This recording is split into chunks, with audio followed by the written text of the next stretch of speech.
আইনমন্ত্রী যেটা বলেছেন এটা আমি মনে করি না যে অসাংবিধানিক। যদি ব্রিটেনের ওই আইনে থাকে দ্বৈত নাগরিকত্ব, তাহলে সেই সুযোগটা তিনি নিচ্ছেন, কিন্তু সব সুযোগ নেওয়া উচিত না।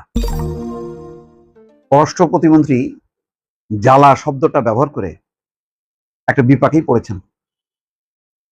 এটা আওয়ামী লীগের সাধারণ সম্পাদক ওবায়দুল কাদেরের খুবই একটা চর্চিত, বহুল চর্চিত একটা শব্দ, জ্বালা। তিনি বলতেন, জ্বালারে জ্বালা, ফখরুলের মনে বড় জ্বালা, মেট্রো রেল হয়েই গেল, পদ্মা সেতু হয়েই গেল। এইভাবে তিনি মানে স্যাটায়ার বক্তব্য দিতেন। অনেক সময় বেশ অনেকে বিনোদনও খুঁজত এর মধ্যে। তো সেই জ্বালা শব্দটা এমন ভাবে তিনি ইউজ করেছেন, প্রতিমন্ত্রী না করলেও পারতেন। দ্বৈত নাগরিকত্ব নিয়ে একটা প্রশ্ন স্টেট কার্ড জবাব, যে ভাই আমি এখনো আমার ব্রিটিশ নাগরিকত্বও আছে, আবার আমি বাংলাদেশের নাগরিকত্ব আছে। ব্রিটেনে যেমন মানে কোন দেশে আছে যে মানে শুধু সেই দেশের নাগরিক হইতে হবে, দ্বৈত নাগরিকত্বের বিধান নেই, কিন্তু ব্রিটেনের এই সুবিধাটা আছে। তো সেই কারণে বললেই হয় যা সত্য। আর উনি তো এমপি নন, তিনি টেকনোক্র্যাট কোটায় এখন প্রতিমন্ত্রী, আগে উপদেষ্টা ছিলেন, এখন প্রতিমন্ত্রী। হ্যাঁ, পার্লামেন্টে গেছেন। ভালো হতো সবচেয়ে একেবারে পিওর বাংলাদেশি হইলে, যে আমার আর কোনো ডানে বামে ওই ব্রিটিশ ভার্জিনিয়া, কলম্বিয়া বা ব্রিটেন অন্য কোনো দেশের পাসপোর্ট নেই, আমার একটাই পাসপোর্ট, সবুজ পাসপোর্ট।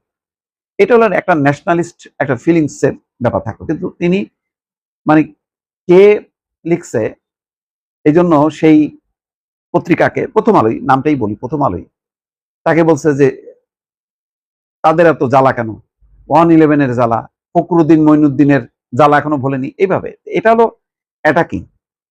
এইভাবে যদি মানে প্রশ্ন করলে উত্তর হয় এরকম, তাহলে সাংবাদিকরা প্রশ্ন মানে করা কমায় দেবে বা করতে চাইবে না। তো টিআইবি আজকে এটা, কালকে আরো একটা সাংবাদিক সংগঠনের বিবৃতি দেখলাম। তো টিআইবি যেহেতু নানা দুর্নীতি, অধিকার এইসব বিষয় নিয়ে বিবৃতি দেয়, বক্তব্য দেয়, সেই জন্য তারা বলেছে শুট দ্য মেসেঞ্জার, অর্থাৎ বার্তা বাহককে হত্যা করা।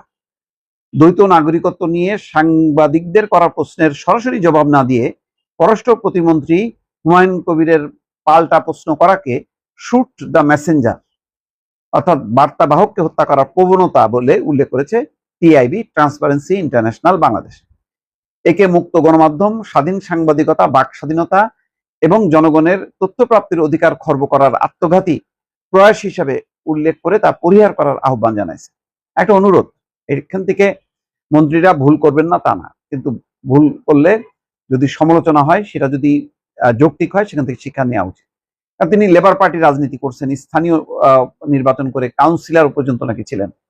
তো স্বাভাবিকভাবেই তিনি বাংলাদেশের এখন প্রতিমন্ত্রী, কিন্তু আবার ব্রিটিশ পাসপোর্টও আছে, আইনগতভাবে কোনো সংকট নেই, শপথও নিতে পারেন। আজকে আইনমন্ত্রী ব্যাখ্যাও দিচ্ছেন, কিন্তু সবচেয়ে বড় ব্যাখ্যাটা নিজের কাছে, নিজের বিবেকের কাছে, যে আমি কি পারি এটা। যদি কোনো আমি এমনি সরকারি কোনো দায়িত্বে থাকতাম, কোনো দাপ্তরিক দায়িত্বে থাকতাম, সেটা একটা কথা ছিল, কিন্তু যখন আমি এমপি হব, মন্ত্রী হব, তখন এটা হওয়া উচিত কি উচিত না, এটা হচ্ছে একটা নৈতিক প্রশ্ন। এই গ্রাউন্ডে তিনি কিন্তু তিনি তো উত্তর দেননি। তাহলে উত্তর না দেওয়াটার মধ্য দিয়েও বোঝা যায় যে তার এক ধরনের দুর্বলতা আছে, জিনিসটা হয়তো কেউ ভালোভাবে নেবে না, সে কারণে বলেননি, কিন্তু এগুলি তো প্রকাশ হয়েই যায়। তো সুতরাং সেই প্রেক্ষিতে ইফতেখারুজ্জামান নির্বাহী পরিচালক বলছেন, টেকনোক্র্যাট কোটায় দ্বৈত নাগরিকত্বধারীর পররাষ্ট্র প্রতিমন্ত্রী হিসেবে নিয়োগ অসাংবিধানিক। ফলে দ্বৈত নাগরিকত্ব বহাল থাকা অবস্থায় টেকনোক্র্যাট কোটায় তার নিয়োগ সংবিধানের সঙ্গে সাংঘর্ষিক। এই বিষয়ে স্বচ্ছতার সঙ্গে নিজের অবস্থান প্রকাশ না করে প্রতিমন্ত্রীর পদ গ্রহণের মাধ্যমে তিনি নিজেকেই প্রশ্নবিদ্ধ করেছেন। আসলে এটা আমি ব্যক্তিগতভাবে হুমায়ুন কবিরকে বলবো না, এটা সরকারের বিবেচনার বিষয় থাকবে, যে তার একটা মডেল থাকবে, যে যখন এমপি মন্ত্রী হবেন কেউ, তখন তার স্ট্যাটাসটা কি হবে। তিনি কি 2-3টা পাসপোর্ট থাকলেও হতে পারবেন নাকি পারবেন না। বড় ধরনের কোনো ব্যত্যয় না। আইনমন্ত্রী যেটা বলেছেন এটা আমি মনে করি না যে অসাংবিধানিক। যদি ব্রিটেনের ওই আইনে থাকে দ্বৈত নাগরিকত্ব, তাহলে সেই সুযোগটা তিনি নিচ্ছেন, কিন্তু সব সুযোগ নেওয়া উচিত না। এটা হলো কথা।